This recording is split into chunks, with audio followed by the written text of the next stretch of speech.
And we are so back! Ito po si Alwin Ignacio, The Diva That You Love. Kasama ko ang aking kaibigang bonggang-bongga. Glency Bongga! Ito po ang The Kiki Show. Ang tarya na talaking showbiz edition. And of course, lahat ng tao, itong mga panahon na ito, ay ayaw tumigil ang pagtiktak ng chika at pag-uusap na talaga namang sikat na sikat na sikat sa kasalukuyan ang magpasikat ka segment ng It's Showtime na kasalukuyang pinagdiriwang ang kanilang 15 years anniversary. At, ang nakakatuwa, ang SB19 ay special performer nung kauna-unahang magpasikat ka production number na ang mga bidang-bida ay si Vice Ganda, si Karil Tatlong Hari, at si Ryan Bang. So, kaibigan Glenn, ikwento mo naman sa amin, ano ba itong nangyari sa, ano ang special participation ng SB19 sa magpasikat ka segment nila Vice, ni Karil, at ni Ryan Bang? Ayun. So, ang tema kasi nung production number nila Vice ay hope. Yun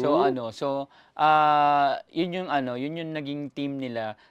Kaya nung kumbaga nagpapasalamat nga si Vice sa SB19 kasi talagang sabi ni Vice, napaka-cooperative nung mahalim na ito na kumbaga sumama pa sila sa brainstorming. Yes, nabalitaan ko.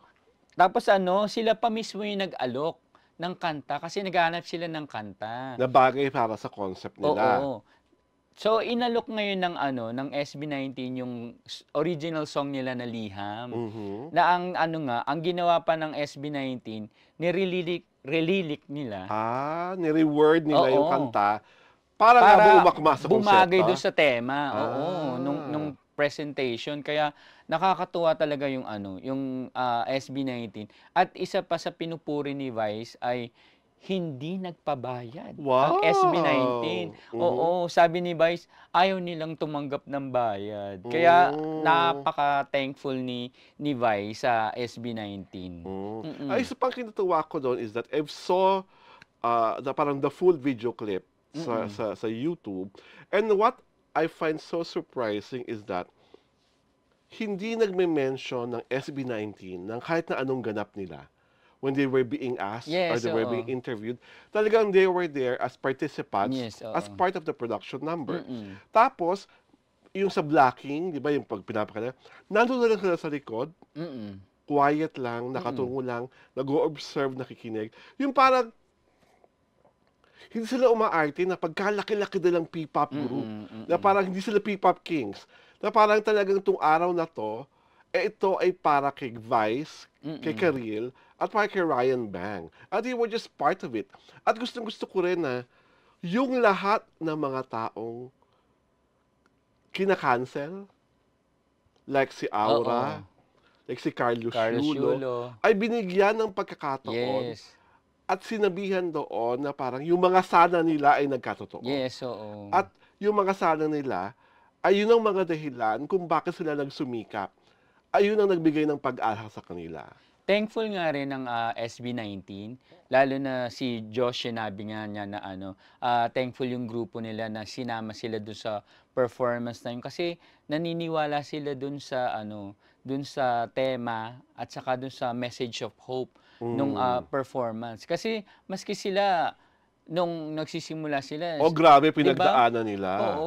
Nag-hope din sila na sana... sumikat sila at sana maabot nila yung pangarap nila. Sabi nga ni Vice, ba, ang potentials at mga opportunities ng SB19 ay limitless. Yes, oo. Diba talaga, maraming pang magandang paparating at mangyayari.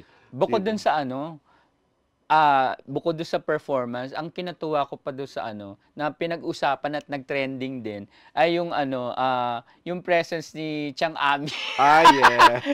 Kasi, super trending si Chang Ami dahil si Justin yan, di ba?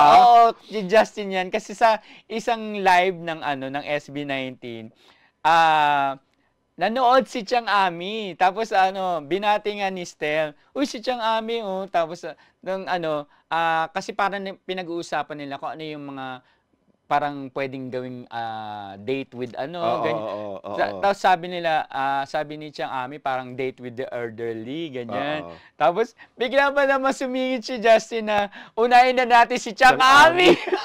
Parang sinasabi niya na ano, senior citizen si Chang Oo, Ami. kinorekta mo yung siyang amin na just like 50 and 5 summers pa Oo. lang. Pero ano, Malayo pa siyang maging ano. yun nga, sabi nga ni Chang Ami, di ba? Pero si Justin nag-post din na sabi, sorry po, wag po kayo magalit, parang ano, ready po akong makipag-date araw-araw. Nakakatuwa, di ba? Na may ganung ano, may ganung interaction Oo. sila. At ang nakakatuwa rin, it goes to shows how humble these boys are. Yes, so Diba? Na talagang, at ang sa pang magandang outcome ng show is, mas marami pang taong naka-appreciate sa talent at music nila. Kasi I've read so many positive comments after Yes, oo. their guesting sa It's Showtime. Kumbaga, mas maraming casuals na mas nakilala sila. Diba? Yun ang Oo. pinakamagandang byproduct nung guesting eh. Mm-mm. At syempre, yung pagbibigay ng inspirasyon at pag-asa sa lahat ng mga manonood na Correct. parang nagugulumihanan, parang gusto mo nang sumuko, na Mm-mm. parang pagod na sa kasasana. Diba? Yun ang pinakamagandang nangyari sa guesting ng SB19. At kamusta naman ang performance nila Ogie at ni Kim at ni MC at ni Lassie? Diba sila naman yung second Yung group? second group, oo. How did you find it?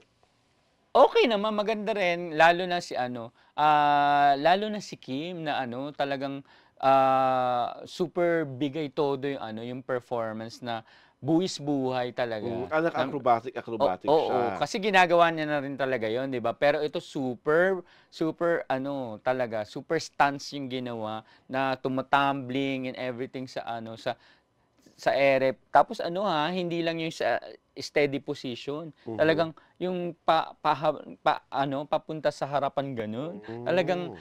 kahit nga si Donnie na isa sa mga hurado, sabi niya, siyempre nakikita nila kung ano, kung anong puwedeng mangyari kay Kim, eh. Mm. 'Di ba? Kasi nasa taas nila, eh.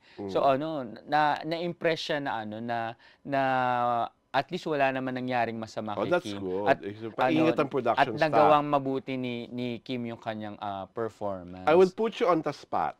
Sino ang mas gusto mo? Team Vice or Team Kim? Yung Oh totoo. my God! Magpaka-honest tayo para yung natalakayan to. Kasi pareho kong love of course, sila ano, Walang love. Yung buong konsepto na panood mo. Kanino ka mas humanga? Kanino mas Ako mas may ano, haplos sa puso oo, mo? yun nga. Eto, lahat naman ng performances, kahit yung Kilabong, tawag doon, pati yung sa iba pang grupo, Oo. magaganda lahat ng performances. Pero siyempre, doon ako sa ano,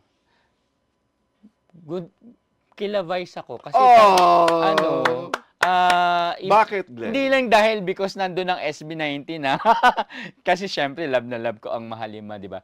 Pero ano naapektuhan ako. Doon ako first time na kumbaga napapanood ko na lagi si Karil. Mm. 'Di ba? Hindi lang kasi si Vice 'yun, 'di ba? Mm. Si Karil at saka si Ryan Bang. Lagi ko na napapanood si Karil, pero first time ako naiyak sa performance. Ayan na.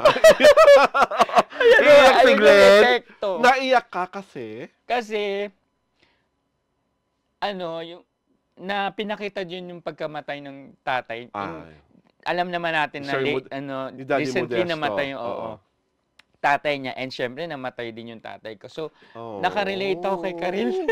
Nakarelate ako kay Karil doon.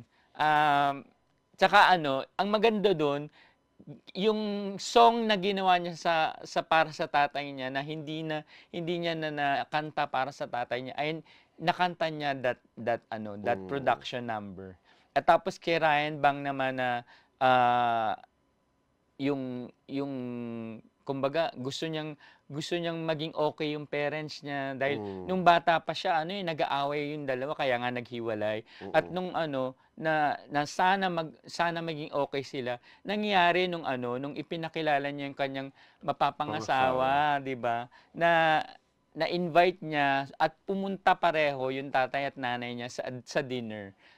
At sabi niya pa nga, na natutuwa siya at natatouch siya dun sa na nagjo-joke yung kanyang tatay tapos natatawa yung nanay niya. And of course si Vice, 'di ba, na may mga times na parang gusto niya na sumuko dahil ang daming kumukontra, ang daming naninira, na parang sabi niya parang may demolition job against him or kahit even the show, 'di ba? Pero 'yun sana yun nga yung prayer niya at hope na na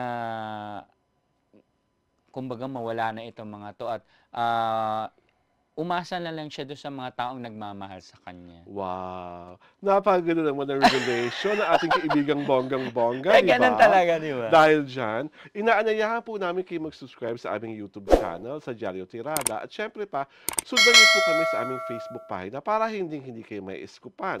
Ang The Kitty Show ay pinapalabas tuwing Sabado at Linggo, alas 4 ng hapon. Ito po si Alwin Ignacio, the diva that you love. Kasama ko ang aking kaibigang bonggang-bongga. Glency Bongga! Ito po ang The Kitty Show, ang Tarya at Talakin Showbiz Edition. Ayan. Magandang Happy Saturday! po sa inyong lahat. Pagkatapos ko umiyak ko. Salamat po sa panonood. Thank you. We love you!